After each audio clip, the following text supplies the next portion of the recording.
ভারত শেখ হাসিনার মতো একটা দালাল আসলে যেভাবে বাংলাদেশে তৈরি করে রেখেছিল এরকম দালাল আসলে কোনো দেশেই কারো পক্ষে তৈরি করা খুব কঠিন। তো নতুন দালালদেরকে কিছু বাণী দেওয়ার জন্য কিন্তু ভারত তার পুরনো দালালকে প্রতিরক্ষা বা সুরক্ষা দেবে বলে আমার আশঙ্কা। আমরা তো সবসময় আশা করব ভারত যেভাবে আমাদের দেশের সংখ্যালঘুদের অধিকার নিয়ে অতিরঞ্জিত ডাটা নিয়ে যেভাবে কথা বলছে, আমাদেরকে মনে হতে পারে তারা বোধহয় মানবাধিকারের ফেরিওয়ালা হয়ে গেছে। এখন মানবাধিকার রক্ষায় সোচ্চার তারা, তো তারা যদি মানবাধিকার রক্ষায় যদি তারা সোচ্চারই হয় এবং তারা যদি সত্যিকার অর্থেই আসলে আন্তরিকভাবে মানুষের অধিকার চায়, তাহলে আমাদের দেশে যারা আহত হয়েছে, শহীদ হয়েছে, মানুষ যারা ভোট দিতে পারেনি দীর্ঘদিন, যাদের আসলে কোনো অধিকার ছিল না, তো তাদের তো বিচার পাওয়ার অধিকার আছে। তারা এই বিচার পাওয়ার অধিকারের প্রতি তারা সম্মান জানাবে, এটাই তো কাঙ্ক্ষিত।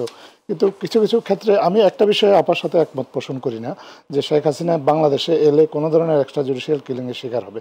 আমি মনে করি যে বাংলাদেশ সরকার শেখ হাসিনার জন্য বিচারের আয়োজন করার জন্য যথেষ্ট পরিপক্ক এবং এ বিষয়ে সরকারের কমিটমেন্ট নিয়েও কোনো দ্বিধাদ্বন্দ্বের কোনো সুযোগ নেই।